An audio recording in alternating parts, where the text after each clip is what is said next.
I'm going to go ahead and get started. So we talk about turfgrass, and often with master gardeners, the majority of them aren't big fans of turf. It's sort of what they walk across to get to the garden, the vegetable garden, to the flowers, and that sort of thing. And it sort of is the ugly stepchild of the horticulture and landscape environment, which is unfortunate because I've dedicated a fair amount of my life to working with turfgrass.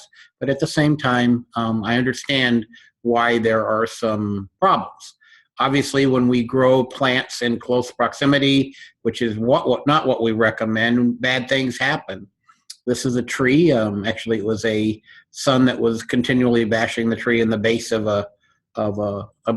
bashing the tree at the base with the lawnmower, and ultimately this tree died. And that's an incompatibility issue, but most of our landscapes, if not all, often have trees in close proximity with turf, which is, once again, not what we recommend, but still, unfortunately, what occurs. So our recommendation here to make these a more conducive environment for both species would be to put a mulch ring around it, plant ornamentals, shady ornamentals around it, and that sort of thing. One of our number one questions we frequently get is, I'd really like turf up to the base of my tree. And we frequently say, no, it's not the best idea. The tree and the turf do not grow in close contact with each other in nature. Why would they do that in your yard and gardens? Also, we have pictures where trees this tree looks like it's showing really good fall color, and then when we get a closer look, we see this is weed whip injury because they put in a ground cover, which is a good thing to keep erosion down and those things. But if it's a managed ground cover rather than mulch, clearly we've got some problems. So you can understand why there's a subversion to turf in the landscape and vice versa. But unfortunately, this seems to be the norm with minor exception.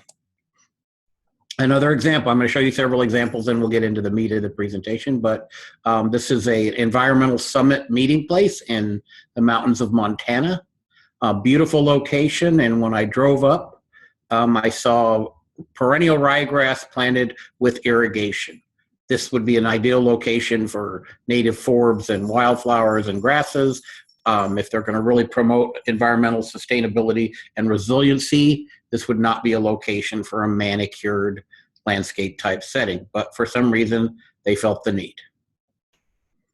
Things like this, is this really a practical means, and why would we create environments where management would be this difficult?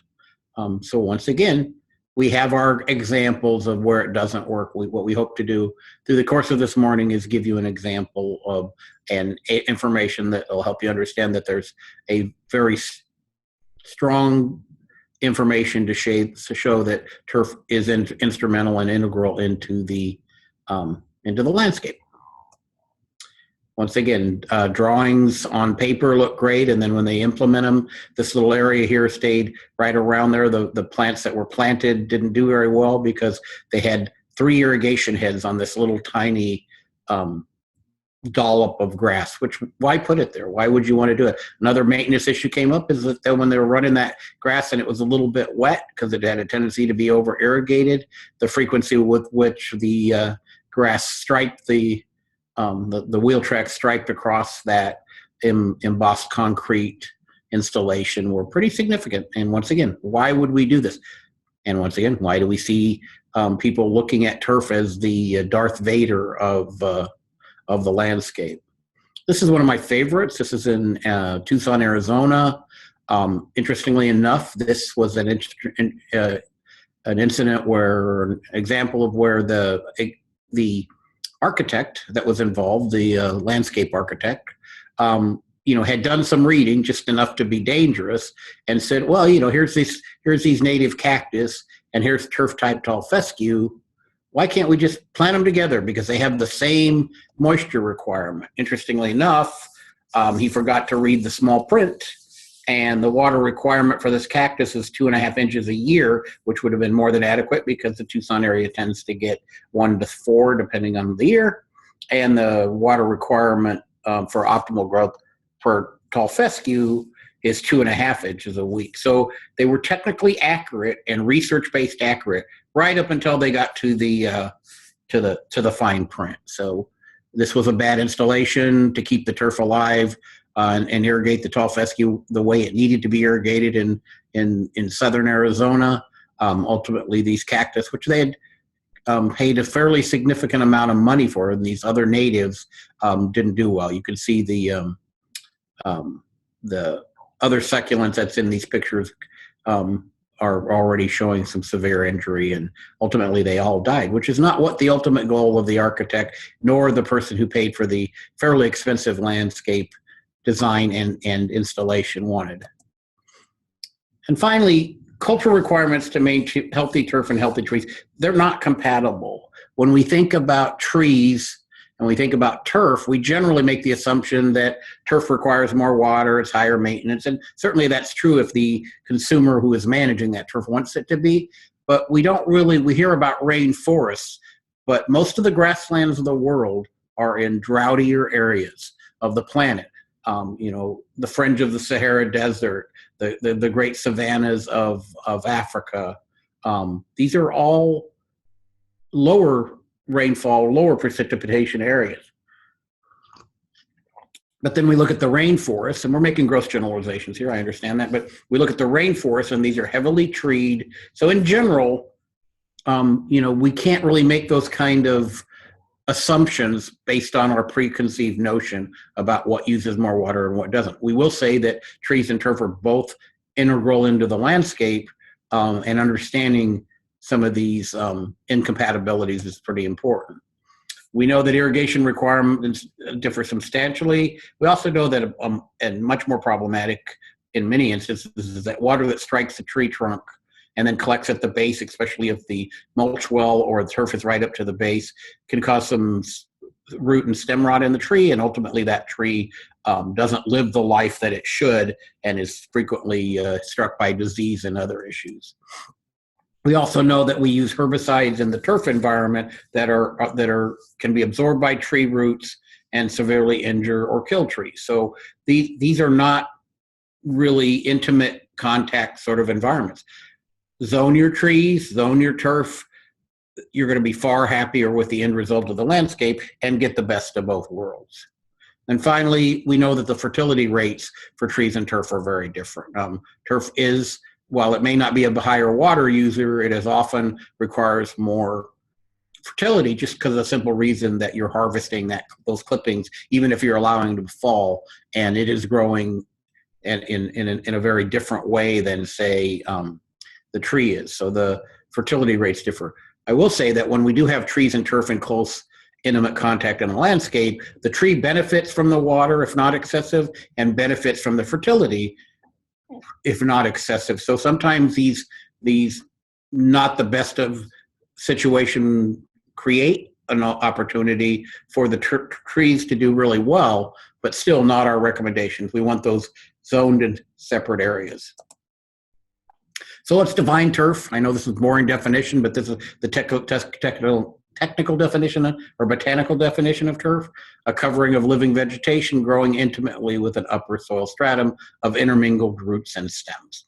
Yeah, that's pretty technical, but basically what that's saying is that low growing ground covers, often are also technically turf. So when we talk about turf in this presentation, we're talking about turf grass, but even vinca and some of the other common ornamentals that are used as low-growing ground covers could be considered technically botanically turfs.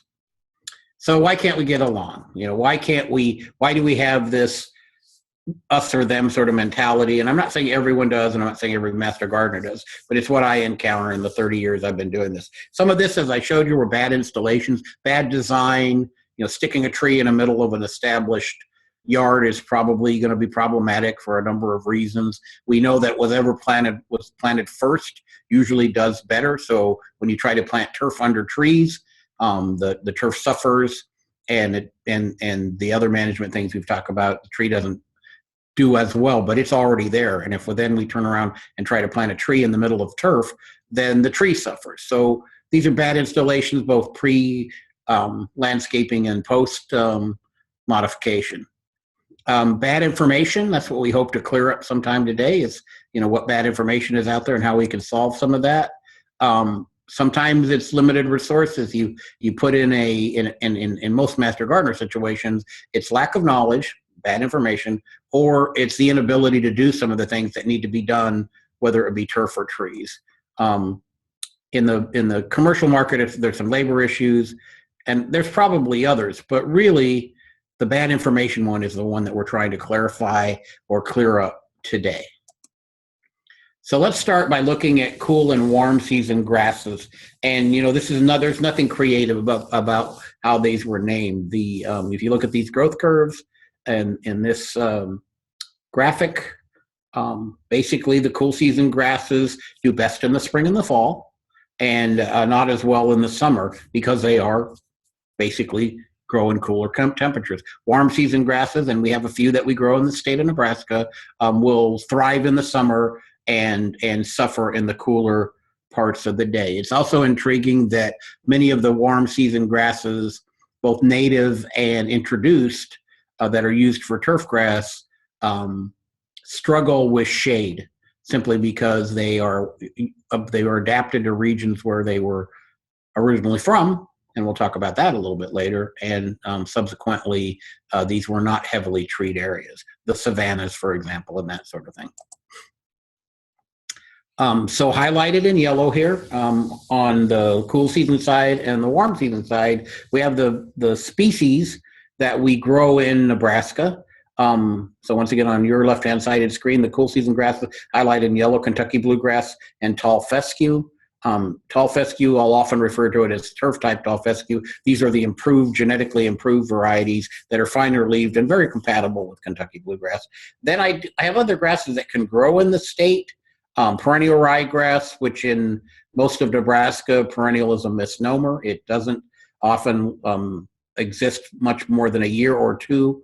And in golf courses where it's used extensively, it's continually overseeded.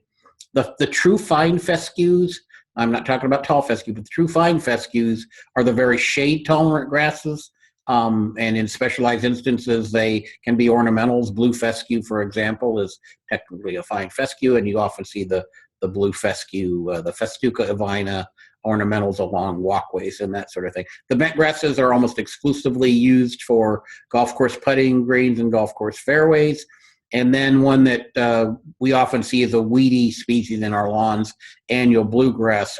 Here's another one where that's a misnomer, is that annual bluegrass can come in various forms, including perennial types, but it's technically classified as an annual.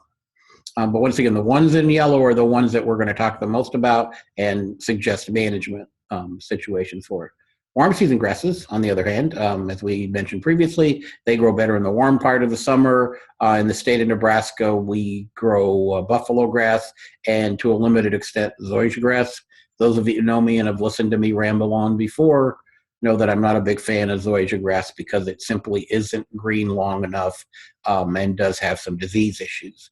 Buffalo grass, of all these ones that I've put up here, buffalo grass is the only one that's truly native to North America, and especially native to the central Great Plains where we're located. Bermuda grass, St. Augustine grass, centipede grass, and Bahia grass are all grasses that we occasionally see. Some Bermuda grass that's cold tolerant but very rare, and subsequently we don't recommend them as lawns. And Bermuda grass can be a weed in our lawns. In certain areas on campus, we see it along steam pipes where it stays warm. You might have some growing along a sidewalk, that somehow the seed got brought in for whatever reason. But at the end of the day, we're really looking at 4 species that will grow in the state of Nebraska and subsequently could be managed and maintained.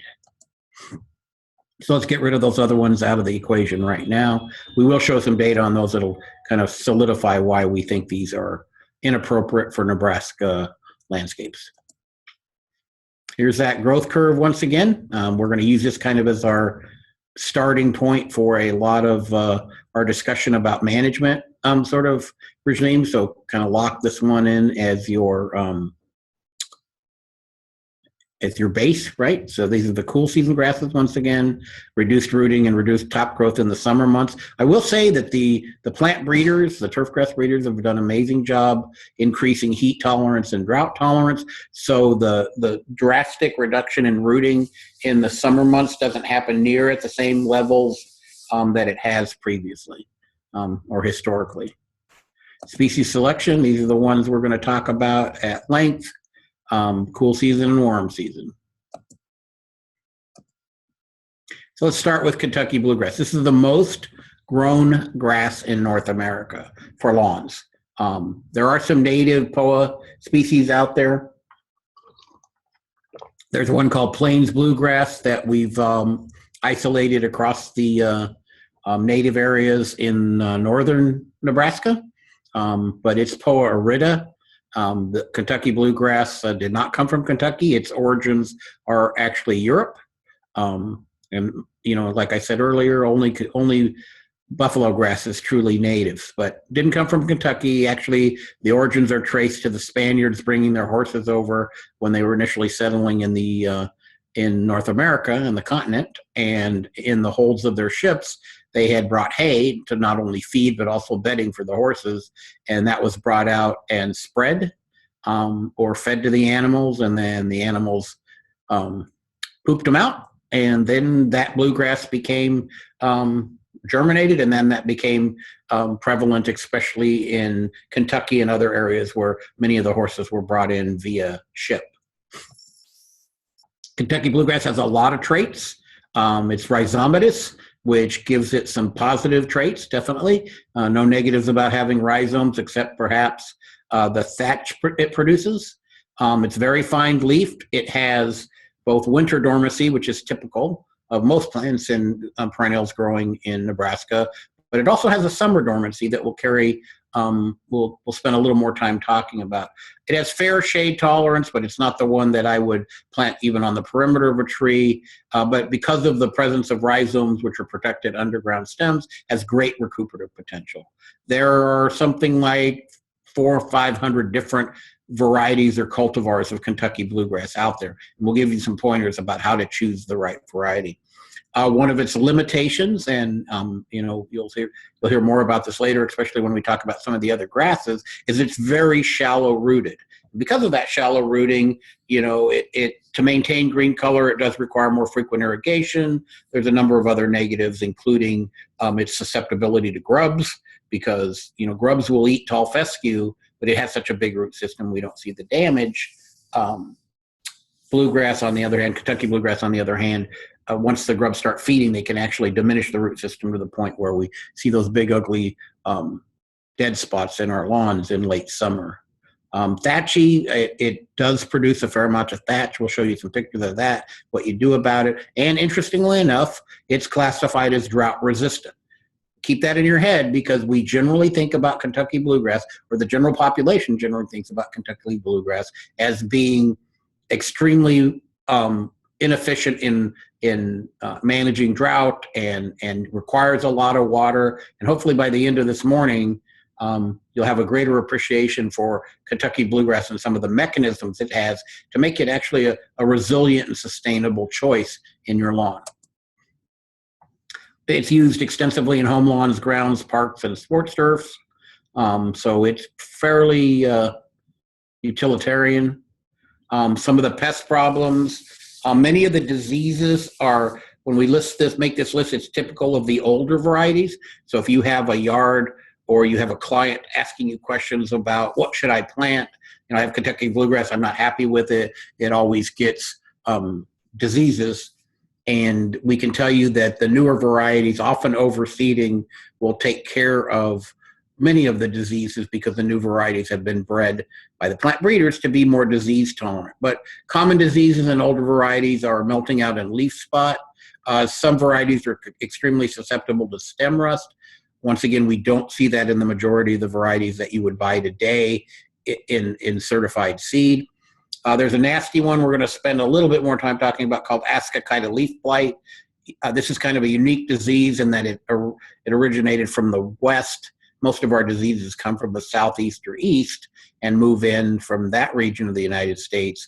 But we're seeing that Ascochyta actually migrated in wind and on equipment from the western part, from Colorado and Utah and that thing. In many of the older varieties, once again, summer patch and necrotic ring spot can be problematic. These diseases, necrotic ring spot and summer patch, are two very distinctly different diseases. Unfortunately, many people treat them the same and with negative results. And then dollar spot. I will tell you, two of these diseases, dollar spot and stem rust, even in the older lawns, can usually be managed with a little bit of nitrogen, because because it's such a low grower and reduced root system, it doesn't really put a lot of energy in the summer into top growth, because it's in its maintenance mode. And at the end of the day, a little bit of nitrogen will pretty much help Kentucky bluegrass grow out of dollar spot or stem rust invasives. So are those problems? Certainly they are, and we need to talk about them. But at the same time, for many of them, the remedies are relatively simple. Insect, clearly the number one insect in Kentucky bluegrass is white grubs, and there's a number of them. We've got the annual, we've got the northern mass chafer, we have the 3-year grub, and we also have now Japanese beetle. And these are all grubs that will feed on, as in matures, as the grub physically in the ground, will feed on Kentucky bluegrass. They'll actually feed on all grasses, but bluegrass has such a reduced root system, as I mentioned earlier, it's a little bit of a problem. In the western part of the state, we see fairly significant damage from sod webworm, and by western I mean Scotts Bluff, North Platte West, right?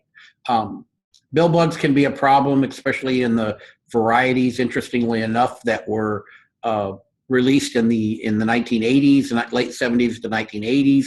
But generally, we don't see real extensive bill bug damage in the newer varieties, nor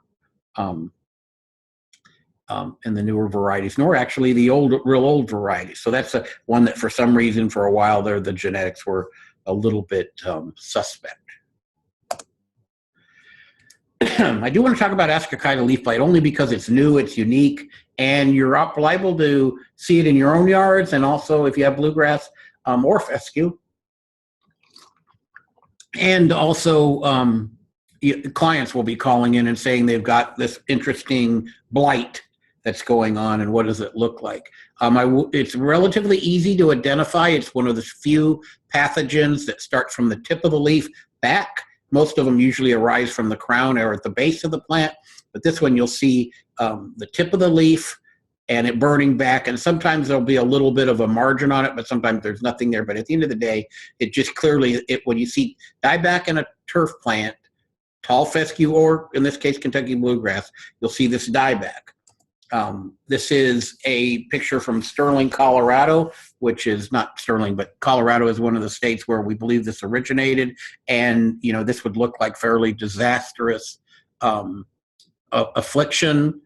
This picture was taken, and then 3 weeks later, this is what that lawn looked at. And they applied no fungicide. They fixed their irrigation system. If you look at that one on the left, you can see that there's not a very good distribution of irrigation when they went in and retrofitted. So this was an irrigation issue. That's often one of the root causes of Ascochyta, but unfortunately we don't know if it's too wet or too dry. But still, 21 days later, and that's a pretty good looking turf stand at a McDonald's in Sterling, Colorado. So we don't see this as a disease that requires treatment.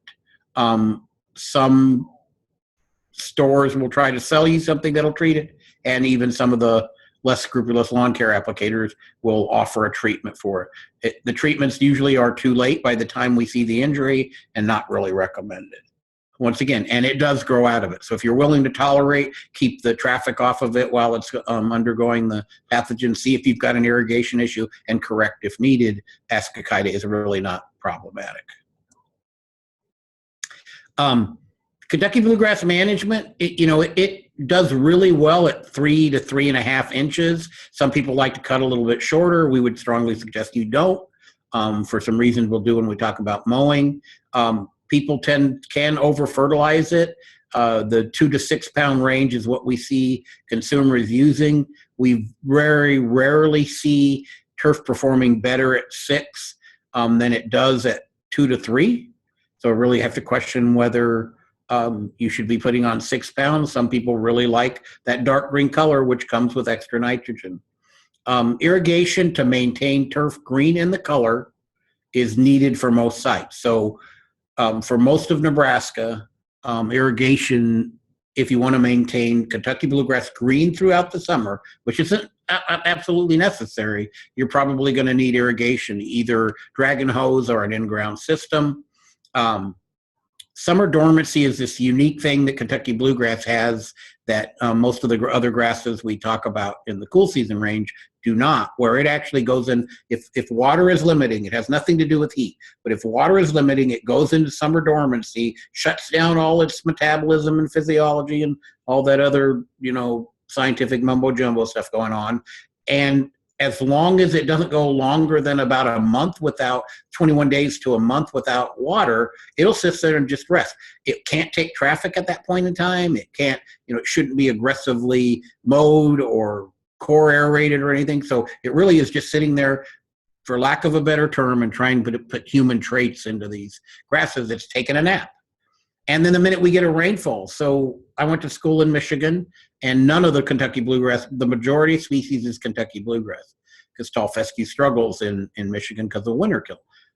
But at the end of the day, most of the parks, most of the grounds are bluegrass, and they are not irrigated. They stay green, and then they let them go dormant. And they stay green, they react to the rain, and then they come out of dormancy, and then they're actively used again. So it really is a grass that has this potential to be drought tolerant or drought resistant even, if we manage it as such. And then finally, as I said, this is a negative. It can get relatively thatchy, which is that organic layer right at the surface that's prone to drying, and it's a great place for insects to hang out in, and et cetera, et cetera. So it does have some issues, but at the end of the day, it does have some positives as well. Let's shift over to tall fescue.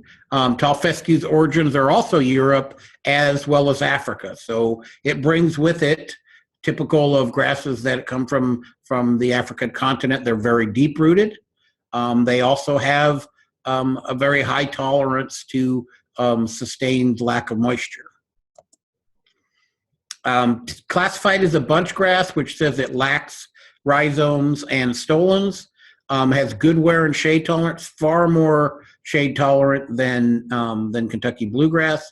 Coarse textured is, one of the negatives in the early days. The old K31, that you often see in stores, and it's very inexpensive. Not what we recommend for lawns, maybe for out of sight kind of areas, because it is extremely coarse. But the newer ones, once again, kudos to the plant breeders for doing this.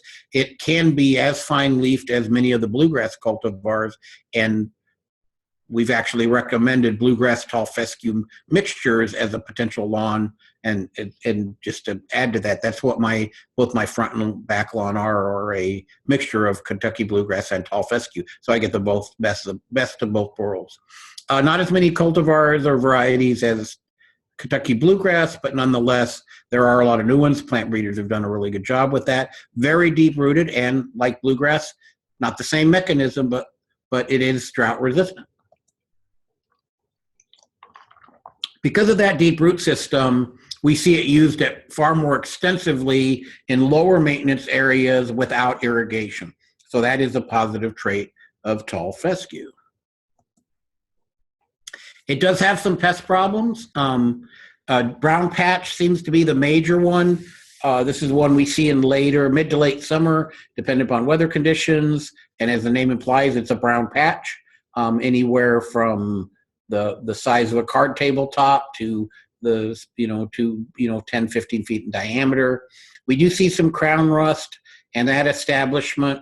We sometimes see some seedling pythium, but once again, we would never recommend treating for these because generally tall fescue can outgrow it. We do see sod webworm, and occasionally in 1 year out of 15, we'll see some fall armyworm damage. Notice grubs are not on that list because even though grubs will feed on tall fescue, they do not cause enough damage that the tall fescue physically shows the same symptoms, say, as Kentucky bluegrass. But we do want to make it clear for for the initial stages, we thought ascochyta would only affect Kentucky bluegrass. In fact, it does affect tall fescue. This is a lawn in York, Nebraska, and it's clearly showing, as I show, that tip burn brack, and then that sometimes that brownish, blackish band right where the green is. It's very definitive for ascochyta leaf blight in both tall fescue and Kentucky bluegrass. It can be mowed short, but it really doesn't do well. Tall fescue has what we call an elevated crown, which means bluegrass's crown, the growing point is really low to the surface. That's why you can get away with mowing it short, even though we don't recommend it. And you can take it up to 4 inches and it still maintains a very aesthetically pleasing appearance. Lower nitrogen requirement than Kentucky bluegrass to maintain optimal green color, higher maintenance areas. Under very high maintenance, and I'm talking about, it's a very good surface for youth soccer fields and baseball fields and that sort of stuff. But under those sort of conditions where they're going to probably be mowing them more frequently, a little more nitrogen, they may require irrigation. In the early days, tall fescue wasn't plugged or core cultivated very much because we thought it didn't really have a thatch issue.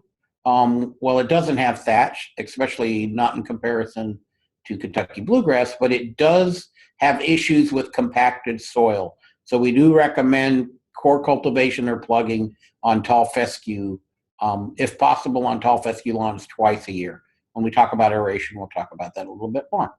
It does tend to thin over time under Nebraska growing conditions. So it may be doing great for 3 to 5 years, but then you'll start knowing some thinning. And that's primarily because it's a bunch grass. It doesn't spread or recuperate as readily as does bluegrass. So overseeding or interseeding is recommended on a periodic basis. Most people say they overseed every 3 years. I think for a home lawn, unless you're really seeing some other issues, you can probably go 5 to 8 years. And understand you're not going to seed it as heavy as you did originally, and it's an opportune time to go with a newer, improved variety. So more recently, we've seen ads for rhizomatous tall fescue. We've known since the early 70s that there's limited rhizomatous growth in tall fescue. It's not the same rhizome as bluegrass. Rather than being very extensive and reaching out, really far from the mother plant, it simply doesn't go that far. So it's not the same as Kentucky bluegrass in terms of rhizomatous growth. And these rhizomes are called determinate. So their tendency to branch multiple times like Kentucky bluegrass is really minimal. Most of the rhizomatous fescues are a little bit coarser than the typical improved variety of tall fescue, and they tend to be a little lighter green. So what happens is the companies are blending 3 or 4 tall fescues, 2 or 3 that have minimal rhizomes, and 1 that has a lot of rhizomes, and that's ultimately what you get. So what you end up with, and I'll show you a slide here, the next slide, it's a percent of the population. If you plant 100 Kentucky bluegrass seeds, every one of them will have rhizomes. If you plant 100 Kentucky bluegrass seeds, tall fescue seeds, that will not be the case. So here's an example. This is a rhizomatous variety called Grande, which is a mixture of multiple varieties with one of them having a fair amount. And if you look, that variety has 65 to 66 plants. So once again, 66 out of 100 would have rhizomes, indicating that the others do not.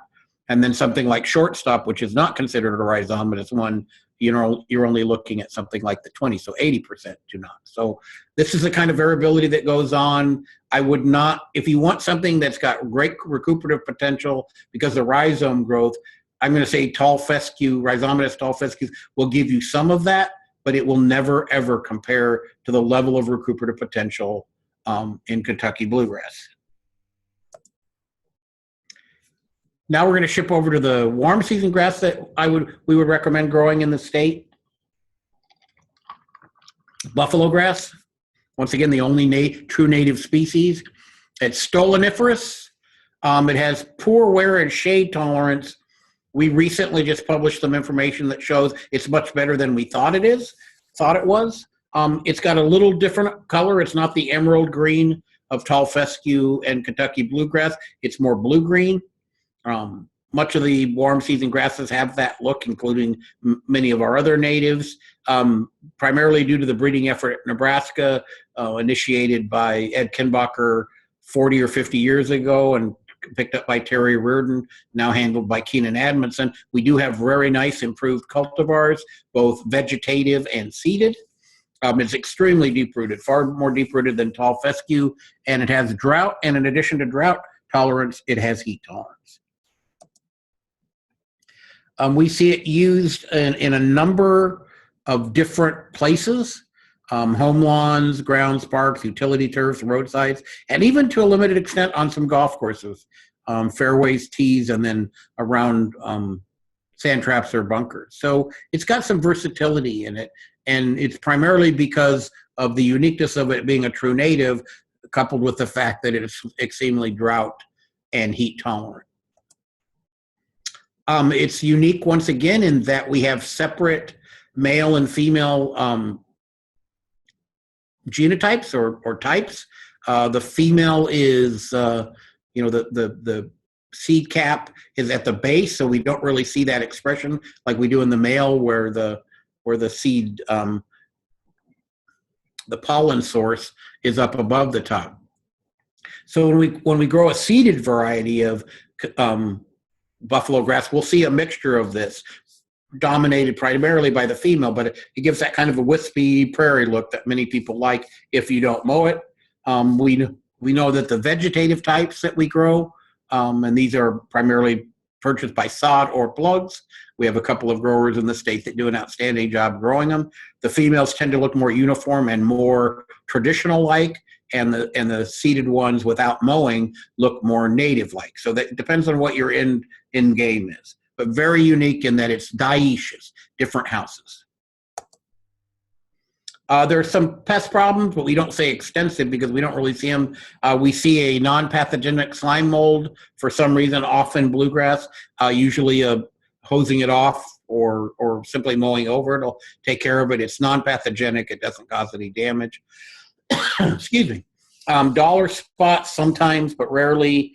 We do have a bipolarous leaf spot that can be problematic, and the plant breeders are doing a job trying to work a way to get resistance built in.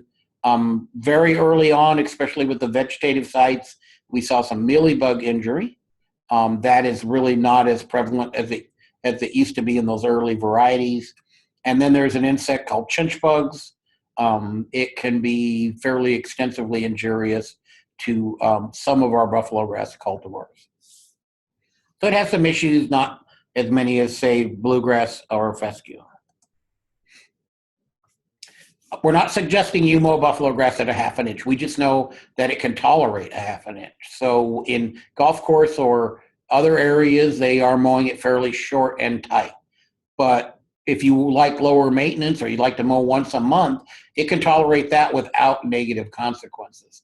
You can fertilize it if you want, up to about 3 pounds per thousand per year, but you can put no fertilizer on, and it usually does fairly well on limited nitrogen in the soil.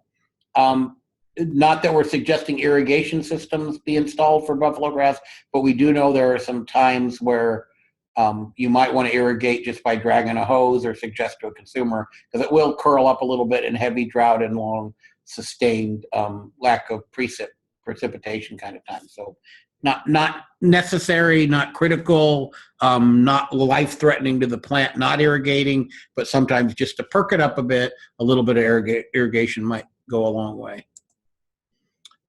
This is a picture, interesting enough, this shows the variability among the varieties. This was taken the 1st of October in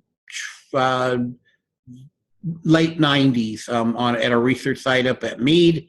These are 3 different vegetative varieties of buffalo grass, and unmowed the entire season. The one in the center obviously went dormant early, But you can see that that's not a, if not mowing your bluegrass or not mowing your fescue doesn't look near this good, right? So there's some advantage there on minimal mowing. And then at 3 inches, it looks very typical lawn-like. So the versatility of bluegrass gives it some pretty desirable traits. So let's shift gears now and look at kind of comparative analysis of these various species. So we're going to list some of the ones that we haven't really suggested you grow in the state, and we're going to go through them one by one. So hopefully that'll kind of explain kind of the pluses that we see and the minuses of some of these grasses. Rate of establishment. Now, clearly, when you buy a really bad bag of seed for a low cost, they'll probably throw a lot of annual and perennial ryegrass in it, and that will come up in 2 to 3 days, and you'll think you're a hero because you're so good at growing grass. Yeah, those ones that germinate that quickly often are very short-lived. Tall fescue, one of our perennial grasses that we recommend, germinates in about 5 to 7 days. So it's really quick to establish from seed. Kentucky bluegrass, unfortunately, takes longer to germinate, 14 to 21 to even 28 days, depending upon the variety. So it's a little slower to establish. Buffalo grass notoriously is known for a slow establishment rate, but I would equate it to Kentucky bluegrass at establishment rate, so not really lower. Fine fescues, the shade tolerant ones, germinate relatively slowly. And zoysia grass, which in Nebraska is only available as a vegetative one, is very slow to establish. You put plugs in the ground and, on the recommended spacing, and if you did the same thing with buffalo grass, you would have full cover within 30 to 60 days. With zoysia grass, it'll take all summer. So that's one of my negatives about zoysia grass. Not only slow establishment, but when it gets injured, it takes a long time to recover. This is drought response. This is not drought tolerance. And this is how it looks when it's under sustained lack of water. Buffalo grass clearly performs the best of these grasses. Zoysia grass does reasonably well, warm season grasses, as you would expect. The fine fescues, the shade grasses, actually do relatively well in terms of drought response where they're adapted. But in Nebraska, they get a lot of summer pathogens in under sustained drought and can't recover. So it's not something we would recommend. Tall fescue of the cool season grasses that we recommend, clearly the best. Bluegrass, and this is drought response, meaning how it looks. Bluegrass, if it's not irrigated, its response to drought, as I've already mentioned, will go dormant. So it's going to look brown. And for many people, that's unacceptable. For some, it's fine, and then they just wait for the rain to bring it out of dormancy. But strictly from a drought response visual perception, bluegrass would be at the low of the list, the bottom of the list. So that makes me want to tell you a little bit more about drought resistance and what exactly that means, because I think this helps you understand when you're suggesting to a client, or you're even making choices for your own yard, or talking to a family member, that this is really important to understand. There's basically categorized by a scientist named Levitt, and this is kind of the dogma of drought resistance. A plant can tolerate drought, a plant can avoid drought, or a plant can escape drought. All of these are very efficient when it comes to a plant survival mechanism, but at the same time, it may not be desirable for a perennial lawn species. So let's talk about those a little bit more in length. Drought escape is basically a plant completes its life cycle prior to the onset of drought. Annual bluegrass does this, the true annual types. Downy brome or cheatgrass, which many of you are familiar with in central Nebraska, basically germinates in the fall of the year, overwinters, comes out in the summer, goes through its life cycle, produces seed, deposits that seed for the next generation, and then it dies. This would be called drought escape. Clearly a very successful mechanism for surviving low moisture conditions. At the same time, totally undesirable when it would come to a perennial ground cover used for turf. So we don't really see drought escape as a viable means for turf species, but we do know it's why many of our weeds are so problematic, because they are such prolific seeders and reseeders, and it results in continual stands year after year after year. All our winter annuals possess some sort of drought escape mechanism. Drought tolerance, on the other hand, is, and this is what Kentucky bluegrass has, it actually can, as the grasses dry down, it increases its tolerance of lack of moisture. And it does some really funky physiological things, osmotic adjustment and other things. It does a really good job of recycling CO2 physiologically, but it recovers as soon as moisture comes back. That's, once again, one of the desirable traits of Kentucky bluegrass, and one of the traits that should be exploited during drought is let it go dormant and then let the rain bring it out of that dormancy. Then the last one I'm going to talk about is drought avoidance, and this would be tall fescue. The picture that you see here on your right is basically a bluegrass lawn that has some older Kentucky or older tall fescue type in there, and this is in the middle of summer. The bluegrass is not dead, it's dormant, but the fescue is still showing active green color. Deep, extensive root system, so it doesn't go dormant. What it does is that it's got a deeper straw. It can go down into the soil and harvest that moisture very deep before ultimately it turns brown. And it doesn't really have a true dormancy mechanism like bluegrass. So no rain for an extended period of time in a tall fescue lawn, non-irrigated or without supplemental irrigation, that's when they start to thin. And you may not notice it in the first, second, or third year, but you might notice it in the fourth or fifth, and that's why we suggest overseeding.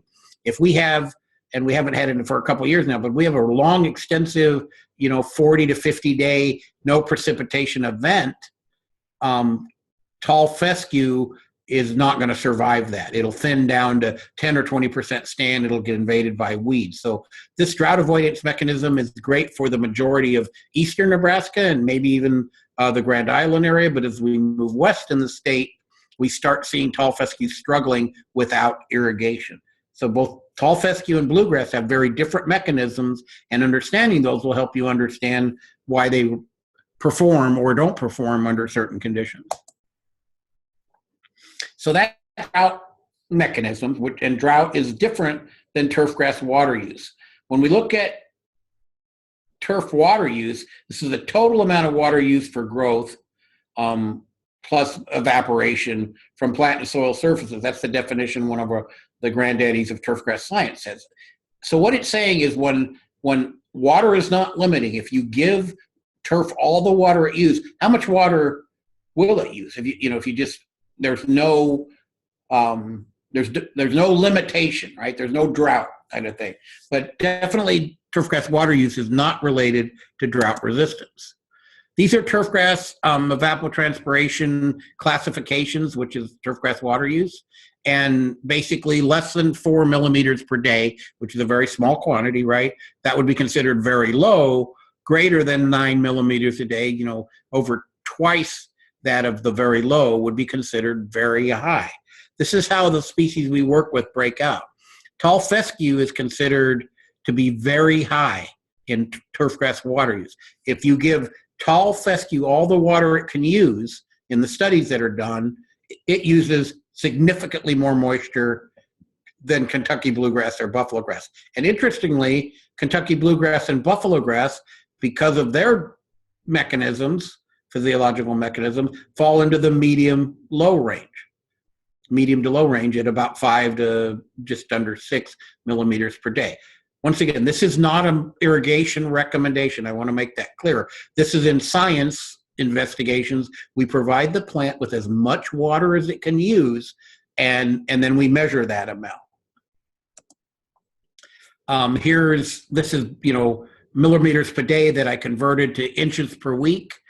So Kentucky bluegrass and tall fescue can tolerate 1 to roughly 2 inches a week to maintain optimal growth and optimal water use, whereas tall fescue and perennial ryegrass, once again in scientific investigations, are considerably more than that. So when we think about planting tall fescue as a drought hardy species, that doesn't mean it's a low water user. It just means it can tolerate, for most of central to eastern Nebraska conditions, no supplemental irrigation. So I kind of wish that we would talk about these grasses on whether the need or the lack of need for supplemental irrigation for survival rather than maintaining a green color. Just my opinion. Here's a great example. This is in a Littleton, Colorado, right outside of Denver. This is when they were having all that drought. We were having it as well, but in Colorado, they wanted to show people the differences. And this is late summer in the Denver area. And when we look here, the bluegrass, because there were periodic rains during that droughty period, managed to maintain, a fairly decent green color. The tall fescue went not dormant, but went brown, and ultimately the following year there was nothing here because it winter killed because it was so stressed for the lack of moisture. So as we move west in the state, tall fescue struggles more without supplemental irrigation. This area was not supplementally irrigated. I'm on it. Sorry, I didn't quite catch that. Could you please repeat it? Sorry, Siri thought I just asked it a question. So let's shut that off. Okay. So they've also done some really good work in Colorado. Obviously, it's more arid than we are in Nebraska, but at the same time, so they looked at a number of, and this isn't really a water use thing, but it is a example of when we maintain bluegrass like it should be, other plants thrive as well. This is how the trial was set up. They provided 100% ET, which would be maximum water use for all these annual species. And when we look at bluegrass at 60% of ET, which is way under what is recommended, the suggestion is 80% of ET, it's still maintaining active growth and green color. So this was one of the earlier studies in the 90s that showed we are probably over-irrigating Kentucky bluegrass under the impression that it requires a lot more water. That's just an observational thing. But we do know that perennial ground covers, we did some work in eastern Nebraska a number of years ago, and we looked at Kentucky bluegrass, tall fescue, buffalo grass, zoysia grass, ground cover periwinkle, and 2 ground covers, periwinkle and bugleweed. And this is what we came up with, is that tall fescue kind of strengthens our earlier reporting that tall fescue is a high water user. It was actually taken down about 3 to 6, almost 4 millimeters per day. Zoysia grass and buffalo grass down around little over 2 millimeters per day. But it's also important to understand that let's look at the growing season, right?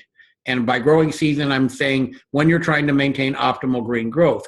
If you look at the growing season, even though buffalo grass is similar to periwinkle and Kentucky bluegrass, it is not going to be irrigated or require moisture when it's dormant, and it stays dormant because it's a warm season grass for a great extended period of time. So if you're really looking for a truly water conserving species with qualification, because there are some limitations to growing buffalo grass in the landscape, including shade.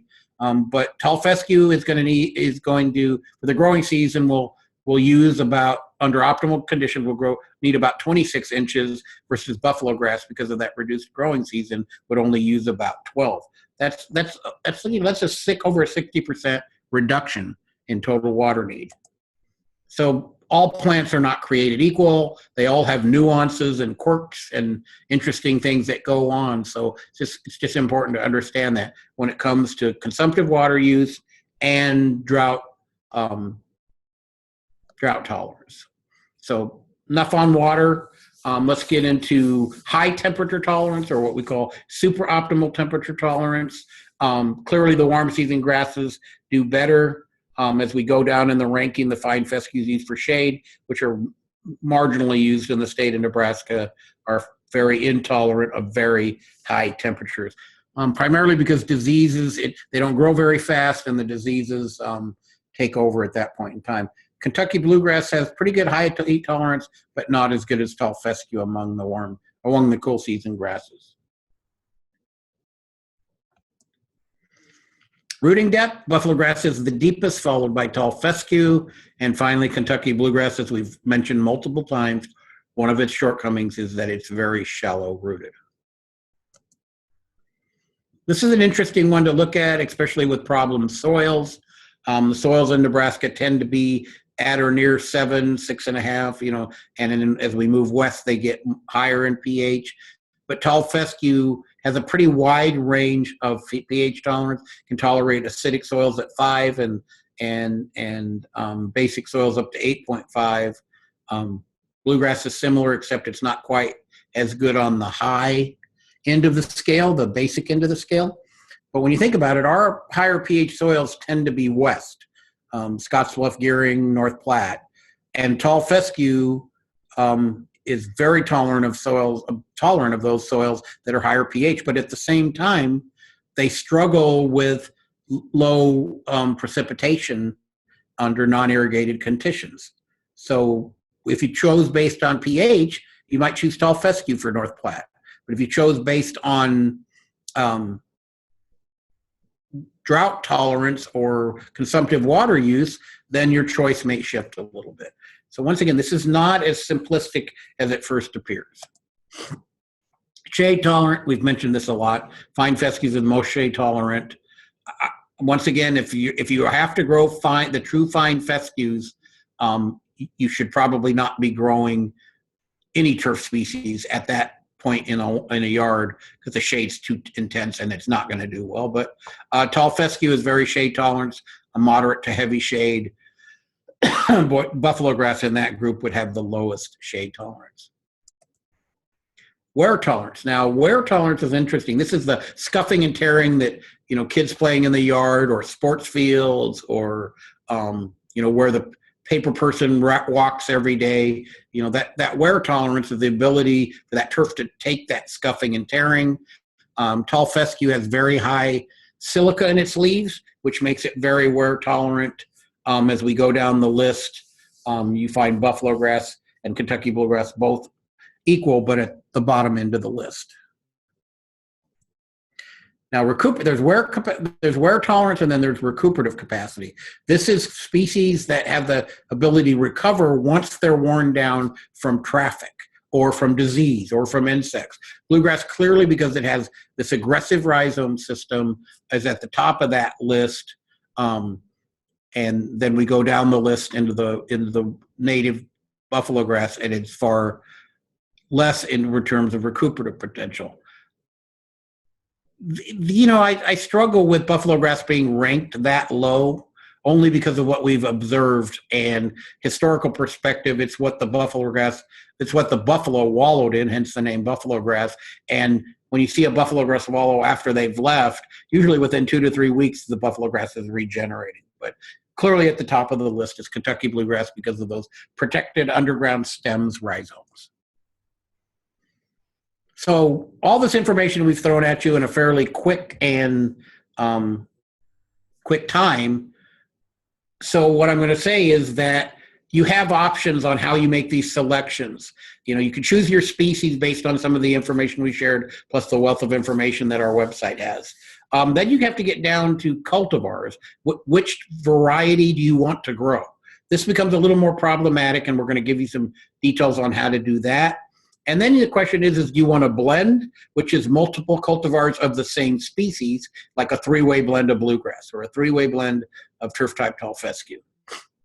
Or do you want to mix? Do you want to mix some bluegrass with some fescue, turf-type tall fescue, to create the best of both worlds? I'm going to argue that for most lawns in central and eastern Nebraska, a mixture of Kentucky bluegrass and tall fescue is a really good choice. That's what I physically have in my yard. But I want to caution you that a mixture, you can buy these mixtures from credible seed dealers, and they know to mix the ratio at such a level that you don't dominate by one or the other. And here's what I mean. If you pick up a bag of a mixture of fescue and bluegrass, it's usually anywhere from 80 to 90% fescue and 10 to 20% bluegrass. The reason is that fescue is about 350,000 seeds per pound. Kentucky bluegrass is about 1.2 to 1.4 million seeds per pound. So the actual seed count is what's important, more so than the weight. And that's way you get a mixture that is not dominated by one species over or the other, and you get the end results that you want. And finally, don't ever buy seed that is not certified. We're going to tell you a little bit more about certification. Before I do that, though, there's a website, www.NTEP.org, National Turfgrass Evaluation Program.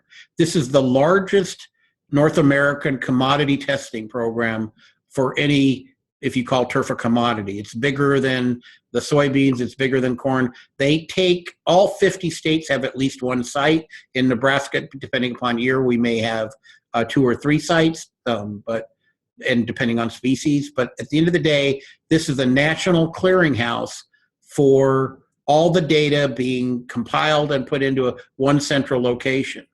Here's the website isn't real elaborate. It's not real, sexy, for lack of a better term.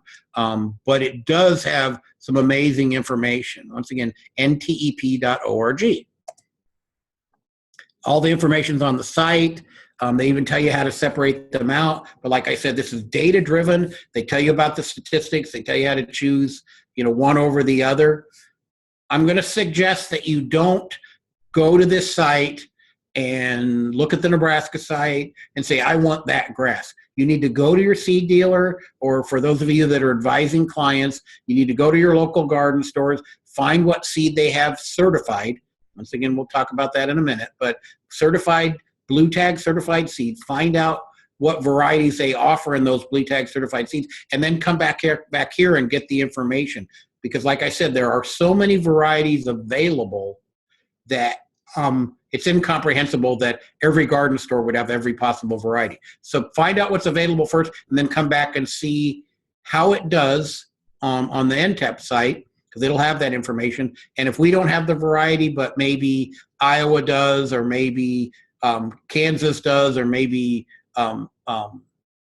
Colorado does, you can make a determination about what works one way or the other. They have information on establishment rate and winter tolerance and insect injury and disease injury and pretty much everything you can imagine under the sun.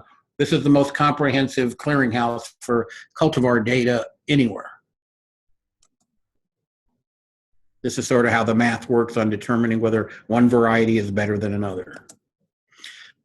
So now we're finally at this. Always use certified seed. If the state of Nebraska will certify seed lots, and it'll have a blue tag on it. For example, this one here, Kentucky Bluegrass Blend, it lists 3 different varieties: New Glade, Liberator, New Destiny, sorry. It gives you the percentage, it gives you where it was grown, gives you lot number, tells you what's in it, how much pure seed, is there any crop seed in it, are there any weed seeds in it, are there any noxious weed seed in it, when it was tested, net weight. This is how you want to buy your grass seed, because you're getting true to genetic type, and if weeds are present, what they are and in what quantity. Compare that with this Economy Plus lawn weed seed mixture. This is blue tag. It's not certified. And the highest level of certification is gold tag, which is primarily used by sod farms. And each one comes with an increase in price.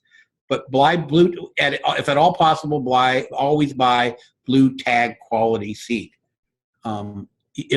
It'll save you weed issues and save you other problems down the line. But if you look at this one, it's 1% crop seed, 1.5%, just seed coats and whatever, 0.42% weed seed. So you say, yeah, that's not very much.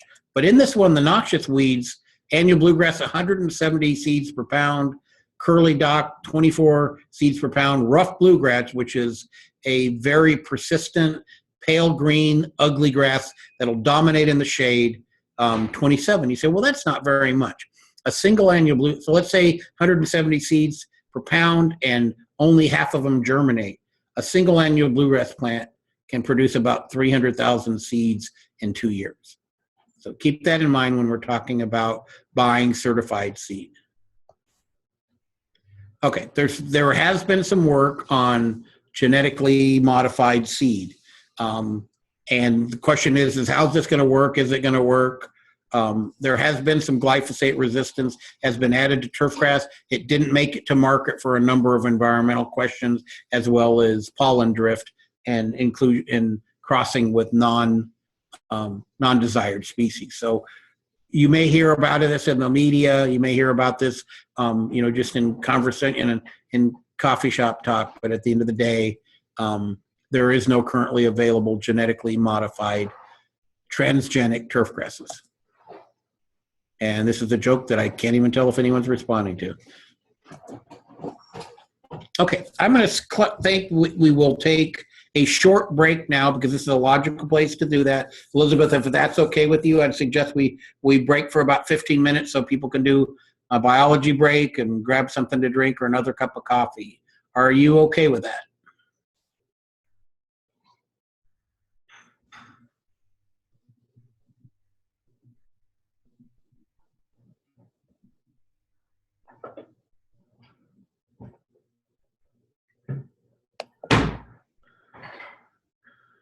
Integrated turfgrass management, and then I'll be calling up another presentation. It's just about some work we completed over the last couple of years that I think has really good information, especially for consumers and master gardeners. So let's start just with kind of bringing it all together, integrated turfgrass management, and then we'll finish with a presentation on organic weed control in the lawn. So once again, we'll talk about each of these little individual things like mowing and irrigation and stuff in real generic terms, and then we'll kind of try to bring it all together in a kind of a final thing. Okay. And I'm not moving forward. Here we go. Let's start with mowing. How low should you go? We title it, how low could you go? Because there's a tendency for consumers in general to mow way too short, and we're trying to convince them otherwise. So let's talk about mowers a little bit. Let's talk about height. Let's talk about frequency. How frequently should you mow? For the majority of consumers, they're going to use a rotary type mower, a Toro or whatever. And, that's a mower blade is actually horizontal to the ground and moves at a really high rate of speed. Versus a real mower, which is what they use in golf course and those kind of things. If you've got a robotic mower, they're going to be rotary in nature. Some of you may have the old Scott's type push behind hand powered real mowers, but for the majority of us, we're going to talk about rotary mowers, height, and then frequency. I like to start my mowing presentation just with this one because it shows kind of where turf has been integrated into a landscape in a really pleasing way. I'm standing on the top floor of the Marriott in Indianapolis, and underneath this beautiful garden, including some more formal garden as well as the striped lawn, is a parking garage. So it kind of makes for a really interesting utility above. So the starkness of the city is broken up by this really nice thing. And the beauty of that turf is with the striping of the lawn, which they rotate with a certain frequency. So let's talk about mowing height and rooting depth. The higher you mow, the deeper the roots. Hopefully you've caught on that rooting is critical, and the deeper the roots, the better, the more drought tolerant, the more disease tolerant, the more stress tolerant that grass is. So if you mow short, you sacrifice a lot of those very things that make turf a resilient ground cover. As mowing height decreases, rooting depth also decreases, and maintenance increases. So if you like to spend a lot of time wasting time, effort, money, when you could be doing other things, then certainly mow short. Here's some of the things, though, that hopefully will convince you to do otherwise. This is the rhizome weight in Kentucky bluegrass. This work is really old, but it's been repeated with similar results. But I just want to show you how long we've known this, and yet today we still struggle with people mowing too short. This is the mowing height in Kentucky bluegrass from 1 inch to 2.5 inches, and the rhizome weight in milligrams.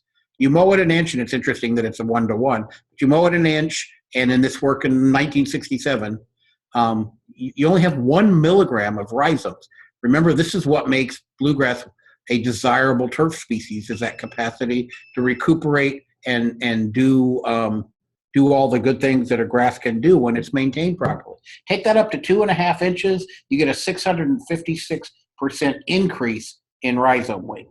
So you go from 1 milligram with rhizomes, which is going to be very, very, very little, to fairly significant rhizome growth. 2.5 inches is actually on the low end of our recommendation for Kentucky bluegrass. Bluegrass should be mowed at a minimum of 3 and preferably 3.5 inches. Now, some of your mowers, some of the newer mowers don't go to 3.5, so just max the mower out if at all possible. So that's sort of what we would suggest as reason number 1 of many that you should raise your mowing height. Okay, so let's see what the next one's going to tell us. Leaf area. Basically, leaf area is an indication of how much surface area is there to capture sunlight and create carbohydrates, photosynthesis, right? And by raising the mowing height, you can go almost 6,000% higher at 3 inches than you can at 1, simply because you have more surface area of leaf. Turfgrass quality. Now, we measure quality from 1 to 9 visually. It's just it's a fairly subjective measurement. We measure from 1 to 9, with a 6 being unacceptable. And this is, once again, this is older data, 1993, but it still shows you how long we've known these things. 1.5 to 2.5 to 4 inches for tall fescue and Kentucky bluegrass. We get we start approaching acceptable only when we go to 2.5, and it gets increasingly better when we go to 4. Now, 4 inches is pretty high. Most of your mowers won't go that high. In research, we can go that high, but just interpolate that in between, and you don't get to quality that we consider minimally acceptable until you get above 2.5 inches or above. Mowing frequency. This is a common misconception, is that I mow shorter so I can mow less frequency, which is exactly backwards. 1.5, 2.5, 4 inches, and days between mowing. And in this one, we've added perennial ryegrass, or Dr. Minner did at Missouri. And then also he had stands that were 100% crabgrass. So if you're unfortunately one of these people that say, my lawn's predominant crabgrass, we even have recommendations for crabgrass. But that aside, at 1.5 inches, on average over a growing season, you're going to mow weekly to maintain an acceptable quality. 2.5, all of a sudden you're getting into the 9, 10. This is the average over the year. So obviously in the summer, under a non-irrigated condition as this was, it would be lower. It might be greater if you're fertilizing heavier or you have irrigation. But, we can get into like mowing every couple of weeks rather than every week by simply raising the mowing height. Another solid reason to consider mowing as high as you can. Dull mowers are problematic, and it's pretty simple, is that blade needs to be sharp. It's relatively easy to sharpen, take it off the mower blade. The key is for it to balance, and you can buy expensive balance gauges at garden stores and whatever, or you can simply put a dowel or a screwdriver in the center thing, and you're using a hand file to grind it off. If one end leans more to the right, then you take more off the other end to balance it out. It's really simple when you think about it. Some people like to use grinders. Some people mistakenly think you can sharpen the mower when there are these add-ons to a drill that allow you to sharpen while it's on the mower. The trouble with that is you rarely get a balanced eyeball look at balance in the blade, and then the mower will rattle a little bit and compromise the efficiency of the mowing operation. But just realize that there's a lot of bad things associated with dull mower blades. What about weed pressure? We talked about quality, we talked about frequency, but here's tall fescue and bluegrass once again at 1.5 to 4 inches.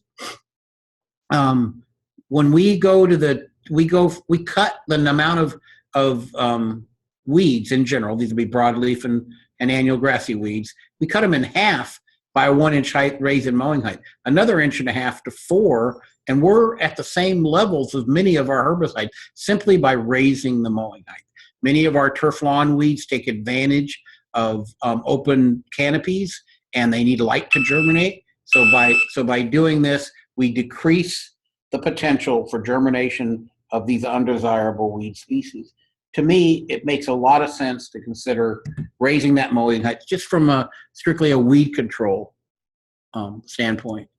Crabgrass. This is work done in the early 90s by Peter Noden at Maryland. This is 3 years worth of data. 1.25 inches, 2 inches, 3.5. 3.5 is right on line with what we recommend for bluegrass. And we're at 2% crabgrass cover simply by raising the mowing height. I think we're making a pretty strong case for raising that height. So if you don't believe it from the data, let's look at a picture. This is one of our studies that we did, and on the left-hand side, you've got turf at 2.5 inches. On the right-hand side, at 1.5 inches.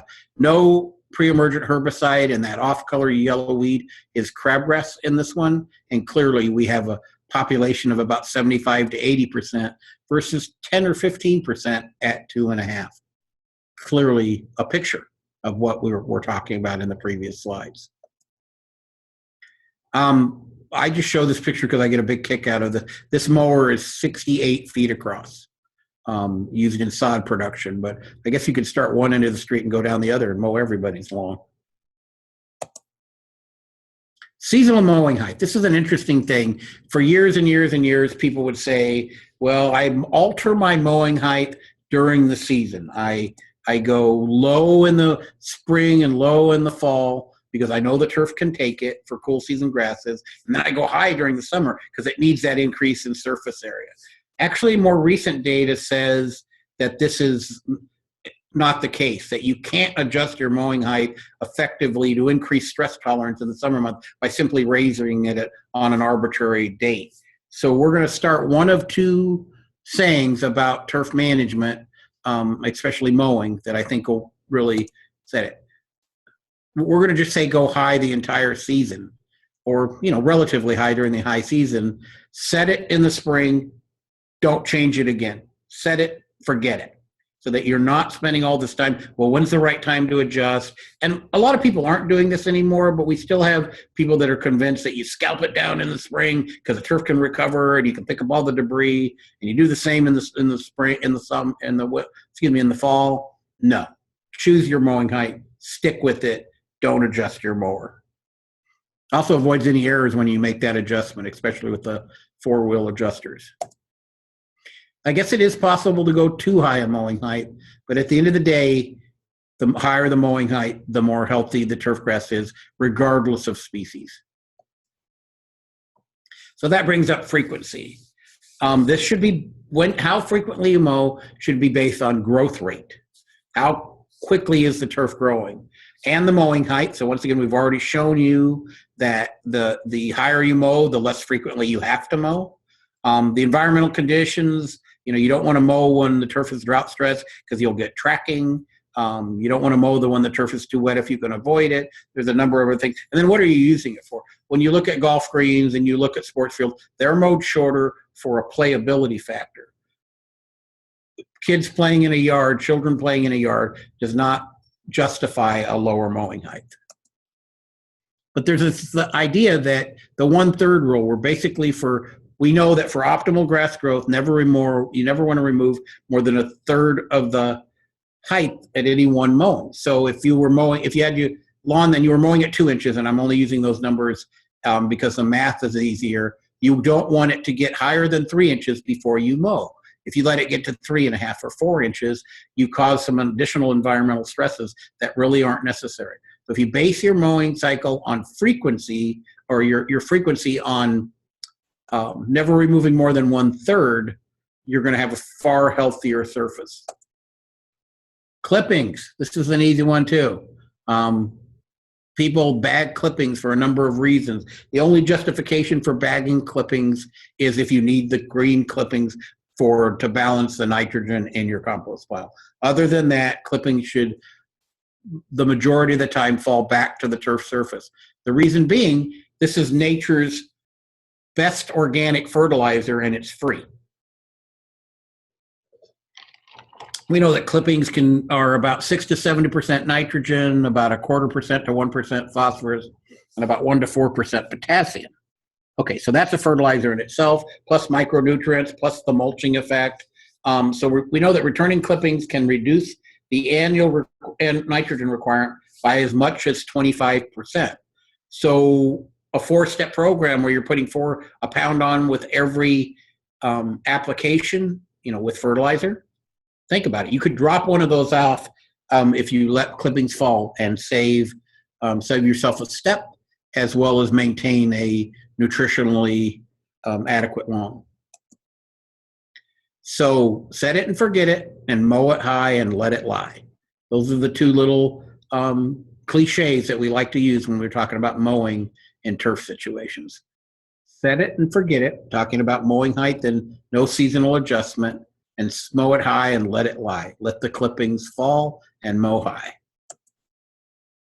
There are sometimes occasions where you haven't been able to get into an area, it's been rainy, and you just can't get in, or you've been on vacation. This is probably an example of where leaving the clippings on the surface would create burn lines or silage burn lines that would be problematic. You can either step the mowing height to your desired mowing height, unless you're already mowing at the highest height, or physically remove the clippings and throw them in the compost pile, or use them at mulch in and around vegetables, depending upon herbicide application. So there are rare occurrences where you're going to need to pick the clippings up, but extremely rare.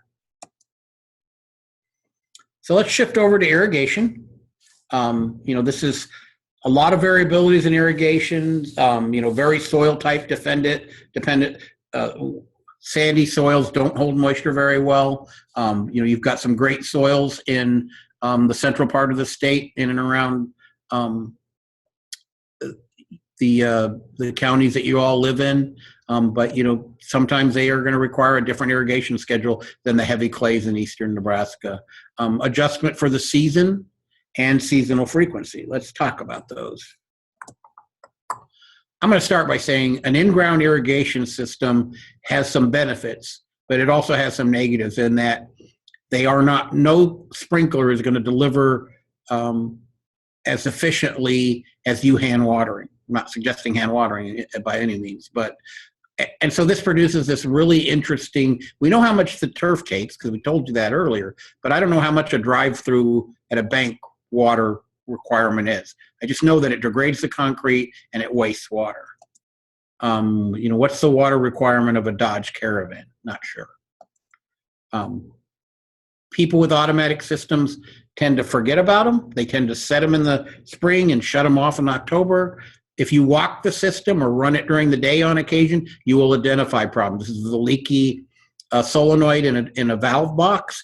You would see that if you walked across the lawn and were paying attention, didn't have headphones on, and were mowing. But physically watch the system. Usually I suggest monthly, you run the system during the day, because normally you're going to run it pre-dawn or early morning, so that you can make sure all the heads are putting water where you want it, and there are no break-in heads, and the heads aren't rotating into the landscape bed or whatever the case may be.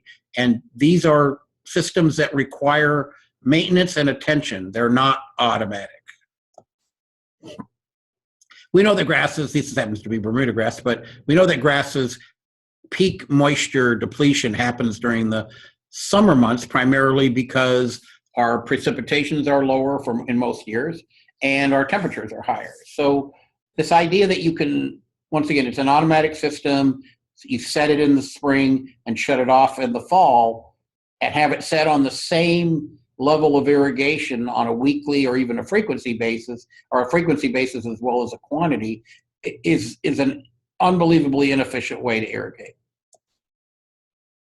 When also species or management, if you're mowing short, sorry for the horrible graphics, but if you're mowing short, you're going to have a shorter root system. That is going to need a different sort of irrigation scenario than if you've allowed the roots to grow deeper. Even with bluegrass, a higher mowing height, deeper rooting. These are all things that are going to affect that irrigation. For years, we had this deep, infrequent recommendation, which is pretty ambiguous, and light frequent in the summer, trying to account for that loss of rooting that has occurred during the summer months for cool season grasses. For buffalo grass, you shouldn't even be putting water on it. These are too ambiguous and don't say much. People want to know, how long do I set my irrigation? Do I set it for 5 minutes, 10 minutes, 20 minutes? What do I do? Unfortunately, irrigation systems differ in how they apply water. A spray head delivers water differently than an impact head. You run your impact heads or your rotors longer because they aren't putting on as much water per hour than are the spray heads. Spray heads put out the most water in a shorter throw or a shorter surface area than do stream rotors. So telling a consumer, well, you just run it for 15 minutes, you should be good, is not technically accurate. You need to know how much the system is putting out. So when we talk about deep infrequent and light frequent, we've quit using that in publications because it's too confusing and difficult to quantify. Fertility, we shift, and we're not spending a lot of time on each of these. Every system is different, but fertility. You want to be able to know what your fertilizer is going to do when you apply it. So we want it to be predictable. We want the growth to be uniform. We don't want a lot of growth and then a little growth, a lot of growth and then a little growth, that kind of surge that happens with certain fertilizers. Obviously, you want to save money or be cost effective, and you want it to produce a turf that is sustainable, resilient, and healthy. We basically categorize fertilizers in two ways. You have your quickly available nitrogen fertilizers, and they have advantages. They're usually less expensive. This would be like ammonium nitrate or urea that you can get at the local co-op. They're very water soluble. They don't depend on temperature for release. We don't get uniform growth in lawns with these fertilizers. It's kind of peak and valley feeding. If you can apply them with a really increased frequency, then certainly you could consider doing this. But most of our turf grade fertilizers are not quickly available. Maybe a portion of the bag is, but not normally what we would recommend. Golf courses, other places that have large staffs get away with it. We do know that these urea, ammonium nitrate, ammonium sulfate have a higher burn potential. And in commercial operations, we know they have a higher labor cost because you're putting them on so much more frequently. Now, slowly available end fertilizers, slow release, have a longer residual. They have a very low burn potential. You don't see the peak and valley feeding that you do with the quick releases. Less nitrogen losses due to off-target movement. Disadvantages, they are more expensive. The responses are not as immediate. They do require temperature and or moisture dependent, so that's not really critical for most consumers. And it really doesn't matter what they physically are down at the bottom, but sometimes a label will describe them as any one of these. So all fertilizer bags have to have a guaranteed analysis on them, and they break down how much of it is quick release, how much of it is slow release, et cetera, et cetera, et cetera. It also tells you what other nutrients are in the container.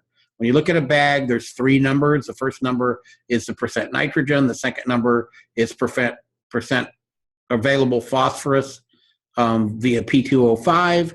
And the third number is always of soluble potassium or potassium that's available in percentage as K2O. And then sometimes they have other nutrients in there. This all has to be on the label. So fertilizer application timing, we've modified these suggestions or recommendations in recent years, primarily from work that was done in the last decade or so with the late fall fertility, which was recommended literally for 50 years as a means of getting your lawn to green up quicker in the spring, et cetera. But we have found that late fall fertility results in greater runoff and potential for groundwater contamination, especially if applied to frozen or near frozen soils, which sometimes occurred. So get that idea of late fall fertility out of your mind with more contemporary and resilient systems. So we're going to look at basically, basically 3 times rather than 4. And some of these 4-step programs, I realize, have you applying them, and you can use them, certainly. And they are more economical because when you buy the 4 bags, it's cheaper than buying 1 bag of each. But I'm still going to say that you're going to end up with a bag that you didn't really need to apply, especially if you're allowing your clippings to fall. But you don't want your last application to go down in October and November like we used to recommend. You want it to go down in late August, early September. Because of the way these turf fertilizers are formulated, with a fair amount of slowly available nitrogen in them, you can do this and still maintain a reasonably well-nourished lawn without the potential for groundwater or surface water contamination. Okay, so we've talked about nitrogen. Let's talk a little bit about phosphorus. This is one that causes some environmental issues, but at the same time has advantages. It's critical for rooting initiation, so always phosphorus at seeding or reseeding. It also is good after you plug or core or aerate, because that additional fertilizer promotes rooting, additional for phosphorus. It's very immobile, meaning it doesn't move, so it really doesn't have a potential to leach. It does have a potential to run off. But because it is very immobile, having it right at the surface and avoiding times when runoff could be a problem, even if you're irrigating to get new seed up, you still don't want to over-irrigate it and have any runoff, because phosphorus can be a problem in surface waters. It is a problem in surface waters. But consider it at aeration and reseeding or overseeding or new seedings. Potassium is a stress tolerant, increases stress tolerance in a lot of plants, including turf. Heat, drought, and traffic are 3 of the stresses that they help with. I'm going to skip that slide because that's no longer true. I'm going to skip that one as well. This is just an example, excuse me, of when we did this in the spring on a improved turf type tall fescue, and we put 1, 2, or 3 pounds down of nitrogen, and we mowed at 1, 2, or 3 inches. And what I'm suggesting here is that this is where we integrate. If you change mowing, you're going to change X, you're going to change Y. You've got to think about this as a system rather than individual sort of things. And so you see in the corner, in the lower left-hand corner, you mow at 1 inch and you fertilize at 3 pounds, which is way outside our recommendations. And every week, you're going to be picking up an unbelievable amount of clippings. So that's a problem. But you look in the upper right, 1 pound of nitrogen in the spring, 3-inch mowing height. Those clippings have the capacity to filter down into the profile, add fertilizer, and recycle nutrients. So when you look at this slide, you can see the resilience happens in that upper right-hand corner, maybe center top corner as well, where you have very little clipping debris. You're fertilizing turf as it's needed rather than excessively or based on a recommendation on a bag that may or may not be typical for your particular lawn. I will say this picture was taken in June. In late July, we had the worst brown patch in that lower left-hand corner. Those 3 plots there, 2 and 3 pounds at 1 and 2 inches, were basically full of brown patch, and you could almost see the line where we had only put 1 pound down and mowed at 3 inches. So think about that. Mowing and fertility are very interactive, as is fertility. You need to think about them as a system rather than each of them as a standalone practice. So let's talk about cultivation. We know that plugging or poking holes or whatever happens with a frequency, not as frequently as we'd like. This is a great sports turf manager from a number of years ago. Turfgrass grows by the inch and dies by the foot, and the foot being any traffic that falls down. Our soils in Nebraska, with minor exception, tend to compact with walking foot traffic or equipment traffic. And Franklin Roosevelt said it well: the nation that destroys its soil destroys itself. This is true not only of turfgrass soils, but also landscape soils. So cultivation, aeration are good things. So let's talk a little bit about soils and why we think that's important. When we think about soil texture, we're talking about the relative proportion of mineral particles. It has nothing to do with organic matter. But when we watch this graphic, you can see that a very coarse, and these are relative sizes, a very coarse sand has a very large granule, and a clay is that little red dot in the center of the diagram, right? The center of the figure. So that's the relative size differential between clay and a very coarse sand. Our soils in Nebraska tend to be silty clay loams, so they tend to have a dominated by silt and clay particles, which are all very, very small. Even as we move central and west, we start picking up more sand particles, but really, for the most part, until you get into really extreme western Nebraska, the soils tend to be loams or silty clays.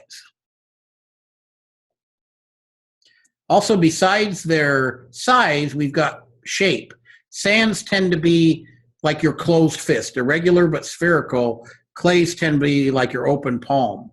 So the clays are very small, making them, they stack up on top of each other extremely well.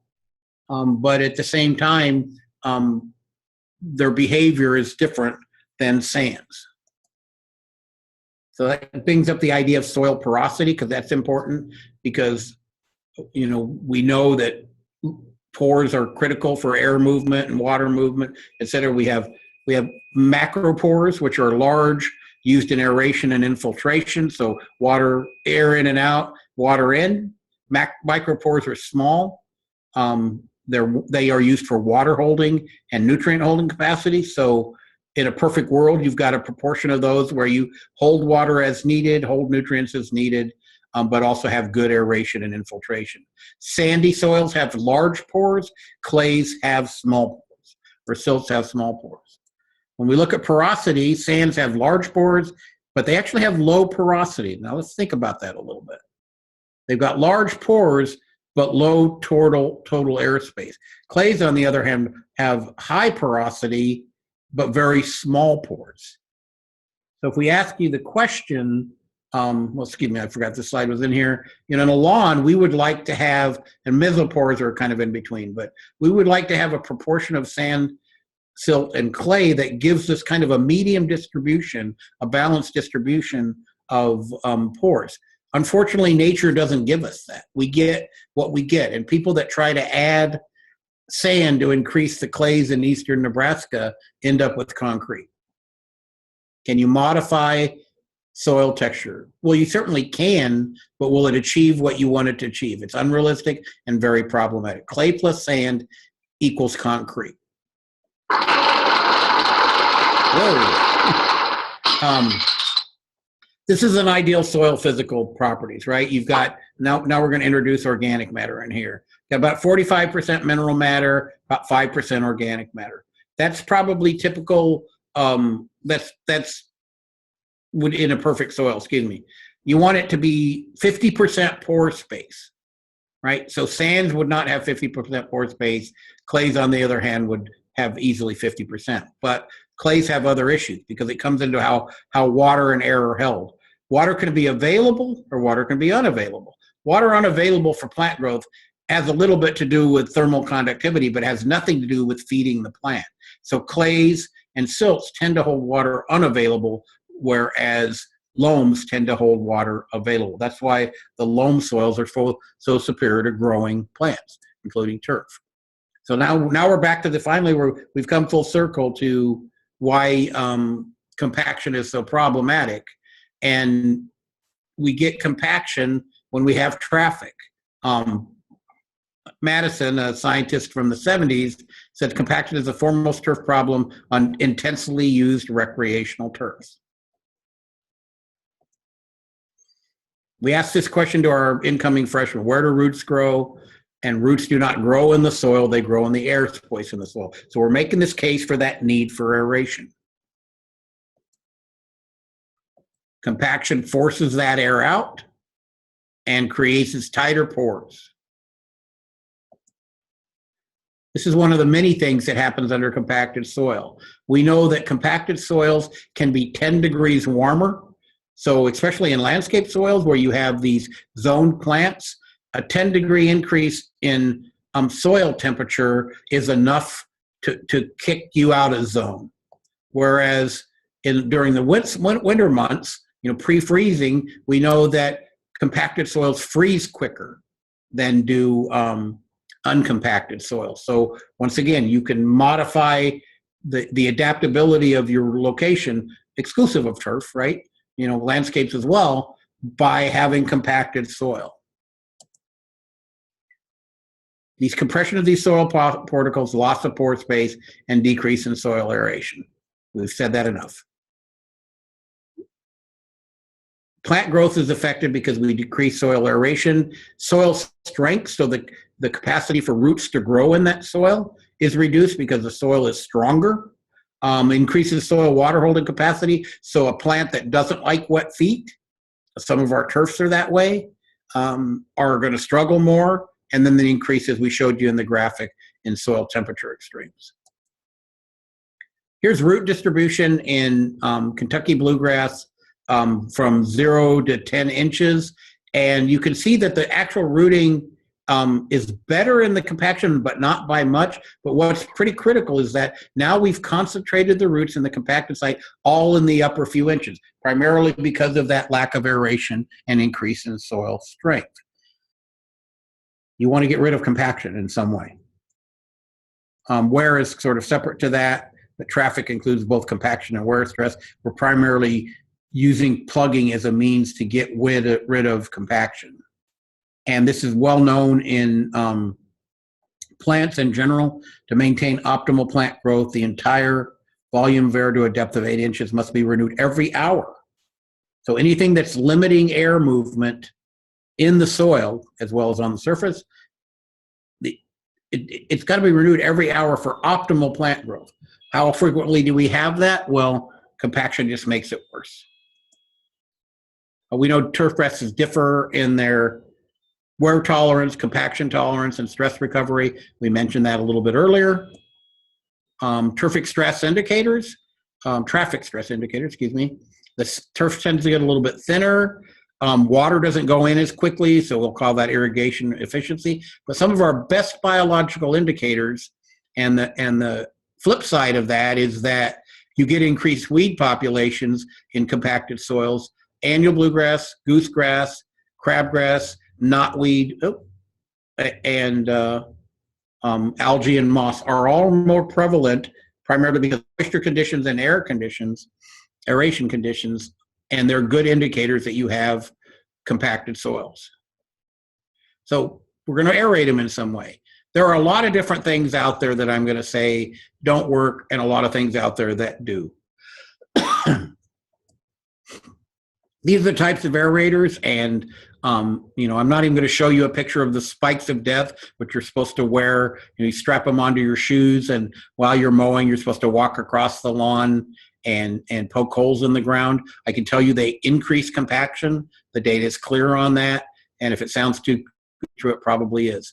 But we have various aeration devices: spoon, slicer, spiker, tine, solid or hollow. In Nebraska soils, the hollow tine is what we're going to talk about mostly. Those others are more specific to a high maintenance golf course or sports fields application. Spiking and slicing do have some merit. If you're using a lawn tractor and you're pulling, you can do these.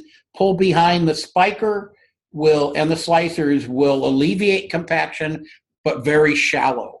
It'll be in the upper 1 to 1.5 to 2 inches. So that'll increase water off the surface. Getting it into the infiltration will decrease runoff. So there's some advantages to these, but they do kind of create right underneath that 2-inch layer of effective layer. You do get kind of an additional compaction layer in there that can be problematic.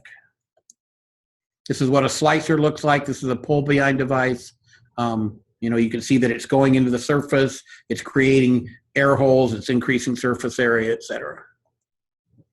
Vertical mowers or, vertislicers or whatever are often used for various things. Historically, we've recommended vertical mowers for thatch removal in Kentucky bluegrass. Very aggressive, especially if you've got an especially thatchy lawn. But you can even slice them in to the soil a little bit, which is a very effective way to produce a seed bed in an existing lawn with a verticutter or a vertical mower.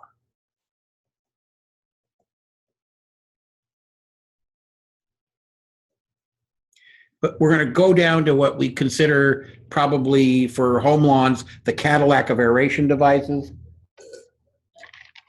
That's core cultivation. This is typically the kind of walk-behind unit that is used in most home lawns. It pulls plugs to the surface, on a spacing. This does in a very effective means of decreasing compaction and increasing aeration. What's interesting is if you do the math, if you have a square foot of turf and you run a shallow core cultivation, normally they go to 3 to 4 inches, but with a 3/4 inch diameter tines, you increase the surface area for aeration movement and water movement 118% with a single pass. And we know that roots love growing back into that aeration hole. Here's an even better picture. This was sod that was placed on heavy compacted soil. And so to alleviate the compaction, they ran a core aerator over it. And the only place the roots grow, this picture was taken, older picture, I understand, but this picture was taken 8 months after the sod was planted, and the only in the south, and the only places the roots are growing are in that hole. So no roots versus roots. Increased roots versus small roots, right? That's why you core aerate, one of the many reasons. Various devices out there that can do it. If you've got larger tractors and stuff, you can get some fairly elaborate machinery, but most of them are done with that little walk-behind unit, as we said. But here's some examples of what we're talking about. We ran a hose just to simulate a heavy rain. On the right-hand side, we did this right after we core cultivated. This is 15 minutes after. You can see on the right where it's core cultivated, the water is starting to move in. It's standing on the left, which creates all kinds of secondary problems. And this is 30 minutes after irrigation. And what's interesting is you would have thought somebody with a PhD would have been bright enough to know that you put the core cultivated one on the uphill side, but that's actually water running from the non-cultivated side because it started to run off. But essentially it's been taken up in 30 minutes or less because of that additional surface area and that increase in capacity for aeration and water movement. We also can use top dress compost or other materials after cultivation. Definitely not sand into a clay soil, but if you want to get some additional organic matter or you want to fertilize using compost, which is generally acceptable, that core cultivation is the optimal time because now you have an open hole that can fall into. We also know that this is an optimal time to overseed. You core cultivate, you've got this little hole in the ground, you broadcast seed over that area when you're overseeding. It gets caught on the side of the holes or in the bottom, and it essentially has, if the core cultivation hole is 3 to 4 inches deep, it'll continue to grow to the surface because there's some sunlight getting in there. Basically, that plant has a time to root before the mower goes over it. And hence you get a really good establishment by using core cultivation prior to overseeding. We've done some research on it, and we've gone 1 time over, 2 times over, and 3 times over. Going twice over is better than once, but going 3 times over doesn't increase establishment of the new seedlings. So a couple times in different directions or perpendicular directions does a good job of creating a seed bed in an existing lawn when you're trying to overseed to change species or to change cultivars.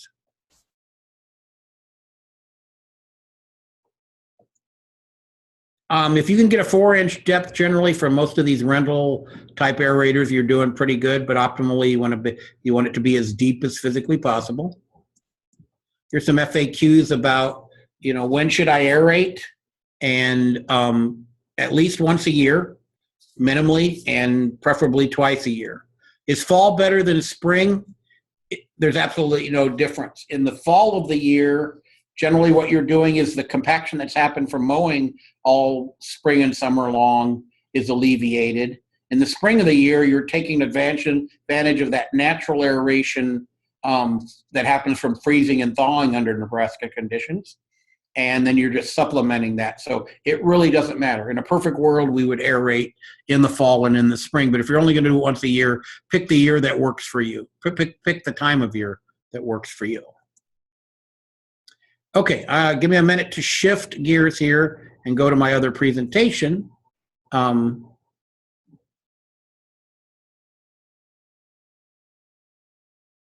Hang on just a second. All right, thanks. Okay, so we've done some work in the last couple of years.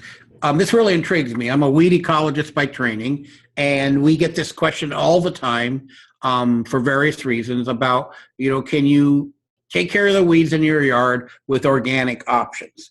I'm going to show some bias in this presentation, but nonetheless, there are some interesting and promising things happening currently. First of all, I got to define organic. I always struggle with a definition of organic. The classical organic chemistry says if it contains carbon, it's organic. So pretty much makes even the synthetic pesticides organic. So when people ask me, can we do a lawn organically, I always have to ask them what they're asking for. As when you're working with clients, you probably should do the same. There are some definitions out there. Organic foods is produced by methods that comply with the standards of organic farming. Interestingly, depending upon what state you're in, some organic production, there are some synthetic pesticides that move. They define it as practices that cycle resources, promote ecological balance, and conserve biodiversity. But in some states and some countries, they actually allow the use of synthetics, and they still call it organic food production. But this is the definition that I kind of like: without employment of synthetic fertilizers, growth stimulants, antibiotics, or pesticides. So that's what we're going to kind of use in our definition. As we didn't really get into this when we talked about management of turf, but before I even get into the use of something applied to control weeds, I always like to talk about, if you choose the right turf, if you mow it at the right height, if you fertilize it correctly, you will limit weeds, sometimes extremely successfully. So irrigation, mowing, fertility, stress management, these are all things that could be very instrumental in controlling weeds. So let's start with that. And I like to show this example of some work that recently one of our graduate students did, Luchi Lee, where he was investigating yellow nutsedge, a very problematic and invasive weed in lawns and landscapes. And what he did, so in this picture, you see the plots that are predominantly yellow nutsedge. They started with a single yellow nutsedge plant, and this is at the end of 1 year. But if you go to the plots adjacent, which is Kentucky bluegrass, you see a single yellow nutsedge plant, and now there's 7 or 8 nutsedge plants. I'm not saying it's 100% weed control, but when you've got a healthy, well-managed turf, you do an amazing job limiting the invasion of the non-desirable. So when we did this work, Luchi and other students went out and took samples and washed them off and got the tubers in here. When you had yellow nutsedge growing in the presence of turf, you'd get about 7,000 tubers per 1,000 square feet, which seems like a lot, but if you had no turf there, you had over almost 45,000 tubers per 1,000 square feet. No herbicides applied. It was just a well-maintained bluegrass lawn. So I can't stress enough that it's about management on the front end before you consider the application of a synthetic or organic weed control. Always use certified seed. We went through this already, but if you don't introduce weeds to begin with, especially with a weed like yellow nutsedge, plant rootstock that doesn't have, in the landscape, plant rootstock that doesn't have nutsedge tubers in it, et cetera, et cetera. But once again, use certified seed. We've already been through this one. But here's our options. Pre-emergent, you have corn gluten meal, which many of you have probably heard about, and you have distiller grains. So this would be applied to control the weed before it emerges. Post-emergent, there are a lot of different ones on the market. We'll talk about those. And all the ones I talk about today are commercially available and consumer available, either on the web or in some of the garden stores. And then what about non-selective as Roundup alternatives? So we'll show you some data on that. Corn gluten meal was discovered at Iowa State University by Nick Christians and his students. We do know in our trials at our research site that multiple years are required to attain the equivalent of like Scott's salts or anything like that. It's a cumulative effect. So in the first year, you're not going to see the level of control that you would anticipate from a synthetic pre-emergent herbicide. We do know that in that first year, because there's some rate reductions that come into the second and third year, there's a significant amount of nitrogen put down, excessive for cool season grasses. So we're not a big fan of how much nitrogen goes down, but at the same time, if you drop out all other fertility applications, corn gluten meal does have a place in a lawn situation in Nebraska. It's available mail order and limited retail. Dried distiller grains are less available. They're a co-product of the dry milling process. About 75% of the domestic ethanol production used for animal feed, etc. Much like corn gluten meal, weed control and fertilizer value has been well documented. The biggest issue with DDGs or dried distiller grains is they contain about 10% fatty oils that can go rancid if they're not used immediately and can be fairly odoriferous if applied. This research has gone on by the USDA with successful weed control documentation, but we still don't have a commercially available product. This has been going on for over a decade. So I'm not sure we're ever going to see this, but some people have access to dried distiller grains from ethanol plants. If you can get it out there quick enough and compensate for the additional nitrogen, it'll do a reasonable job as a pre-emergent in your turf. So let's talk about the post-emergent trial that we did. Here's the treatment list. A product called Iron X, with the active ingredient being about 27% chelated iron, HEDTA. A product called ADIOS for adios, sodium chloride plus a non-ionic surfactant. ICT Halo, which is eugenol and a clove oil. Fiesta Weed Killer, which is once again a Iron X type product, iron chelate product. And then Fiesta Weed Killer, and there's a premix that comes with a surfactant, which is a silicon adjuvant, which enhances activity in theory. Natura Lawn Weed Control is also iron HEDTA. Trimec Classic was included as a control. That's the synthetic herbicide. It's got 2,4-D, MCPP, and dicamba. Borax, which is boric acid. EcoSmart Weed and Grass Killer, which is a rosemary oil. And then Agrelon Weed and Crab Killer, which is has a cinnamon extract base. And it's granular. You shake on foliage. And it smells like you're making cinnamon toast when you do it. It's kind of interesting because it's got a strong cinnamon smell. I'm not going to get bogged down in the data here, but if you look, 5 from your right, that's Trimec. That's the synthetic put in as a comparative control, and this is percent dandelion cover. And clearly, you see that initially, you have a strong population of dandelions with some reduction. But then you get pretty good control, down in the 80 to 90% reduction range, versus some of these other products that are really seem to be relatively ineffective. We'll break this out. I just want to show you graphics just to show you that we collected the data. But this is percent dandelion cover 14 days after, and Trimec Classic is clearly numerically the leader. We have several of the iron-containing products are showing reasonably good control. Then this is 55 days after application, and then we pick up a bunch of them that are, Trimec is still numerically higher, but the iron-containing products seem to be doing a far better job than the other organics. This is clover, percent clover, very similar results. And we look at that, 14 days after, it kind of stands by itself. But then a little bit later, we pick up a lot of the products we're actually eradicating clover.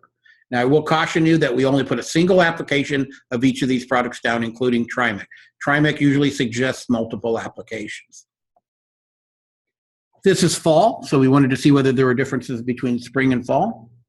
And what we find is that very similar results, with similar results with many of the products, giving us statistically equivalent control, but not as, you look here and that Fiesta weed killer with the silicone adjuvant is actually reduced the dandelion significantly in the fall. We do see better control in the fall than we do in the spring, which is not surprising. Now, this is 43 days after a lot of the products, at least on dandelion, worked really well. So once again, the fall applications, our organic applications, were far superior. This is dandelion cover on May 10th, which would have been 239 days after application in 2019. And we see reduced populations from a lot of these treatments. So there's a lot going on here. Still, numerically, the Trimec tends to work a little bit better. And I don't know why those are in there. Let's take some looks at some pictures. This is the fall trial. This is the untreated control with about 20% dandelion in it. This is the Trimec Classic with very little dandelion in it. This is the Iron X, looking pretty clean, looking very similar to Trimec. This is the ICT Halo, which has iron EDTA in it. Once again, looking similar. This is the Fiesta, which is the combination product.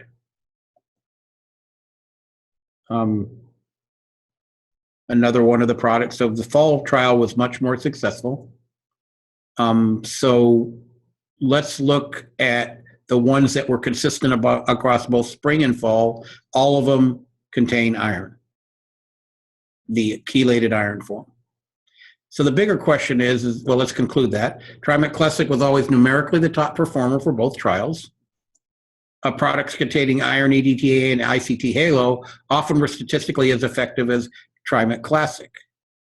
So we see a consistent response with the iron-containing products. Once again, these were single applications. Not our work, but work done in Ohio shows that multiple applications have a similar response, but you get better control, meaning 14 to 21 days after the first application, you hit it again, which is not atypical of many of our broadleaf synthetic herbicides. When using most organics, multiple applications will be required. So that's sort of what we determined from that trial we conducted in 2 seasons in last year, 19. This is where we get into some of the disadvantages, I guess, is the cost. Oh, sorry, I hit that button too fast. But you look here and you look at the Trimec Classic at the recommended use rate, it's 61 cents per 1,000 square feet when we do the math. You look at the Adios product, and it's $202 for 1,000 square feet. So economically, you would really have to want organic application. And that's actually salt, which technically doesn't fit sort of in that organic mold as much, but it's technically salt with a surfactant. But you do have some in there that are reasonably priced, just nowhere near as effective economically as the Trimec product. Okay, so that's enough on the broadleaf trial, but the organic glyphosate alternatives, because we want to know if there's alternative to glyphosate, at least some people do. This is a non-selective trial conducted by Maggie Ryder, a colleague of mine at the University of California. The products are untreated. This is on Bermuda grass, a very difficult to control weed. Once again, single applications. Avenger is a citrus oil product on the left. Burnout is citric acid and clove oil.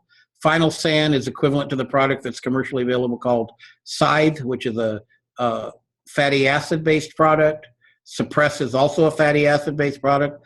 Weed Farm is 20% acetic acid. Ranger Pro is glyphosate. That's the trade name she used.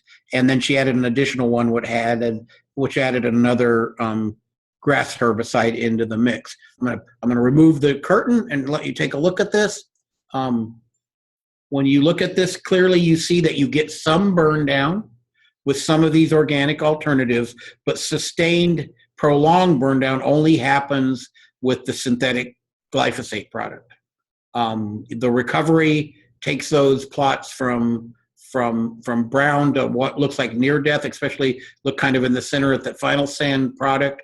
You get really good initial burn 2 days after, but recovery starts to happen at about 8 days after, and by 21 days after, you're back to the original. So if you were going to use a fatty acid-based product, and we found this with the commercially available product Scythe, you would need to be putting it on about every 10 days for about 5 or 6 applications. Recently, there was work published in one of the scientific journals that showed the acetic acid product would have to be applied every 5 days, 7 times to give the equivalent of glyphosate control. But with modification, these products have some potential. So let's kind of summarize this. The pros, we're starting to see more work in this arena. We're starting to see some viable options and some fine tuning that's going. And with research ongoing, we're going to do a big organic weed control trial again next year. So hopefully we'll have some NEB guides out on something on that, on alternatives in the lawn. Cons are cost, obviously. If you're in the commercial trade, or even if you're just a consumer, if you have to put something down 5 times versus 1 or 2, that's a time loss. Most of the organics are contact, which means they don't move through the plant, so they're going to require extensive application, multiple applications to give the equivalent of a systemic product like Trimec or glyphosate. Selectivity is a problem as well, because we have synthetic products that'll control ground ivy and nutsedge and other things. We really don't have that with these, or we haven't tested them. I should qualify that. We haven't tested them with the iron-containing products. The efficacy is never as good, hence the reason for multiple applications, but it's getting really close. And then the misconceptions that synthetic is always better than organic is questionable as well, because some of those products, sodium, for example, sodium chloride does carry some other environmental concerns as well. Okay, that's all I've got. I don't know if we're set up in such a way that there's some questions I can answer, but if not, we'll let you go a little bit early. There Okay. is a question in the chat pod. I don't know if you can read it or you want me to read it to you. I'll let you read it to me. Okay, it's from Doug. The commercial lawn companies push for the first application to be started in late March or early April. Isn't that too early, or is there a benefit to applying at that time, or are you just wasting your money? That's a really good question. And, for years, my recommendation was late April, first week in May for the first pre-emergent application. But all the models, as well as the data coming from the Southeast, because they're obviously very far ahead of us, they're all predicting a 3-week early window this year. So the commercial people already have to, they don't have one lawn, they have 1,000, right? Or they have 500 or whatever. So they have to stretch it out, and they're all certified applicators, et cetera. So I'm not going to knock them for putting it out too early, because they have to treat far more lawns. But at the same time, an early application this year is going to be recommended. We'll have a turf info out in the not too distant future that will describe exactly that. Probably next week we'll get it out, and we'll describe why we think that you need to be early in this next year. Generally, well, we know that from work we've conducted as well as others, if you put it on too early, then you have to put on multiple applications and you lose late season control. But in this year, we're looking at an earlier application. Hopefully that answered the question. I rambled on there a little bit, but hopefully that answered the question.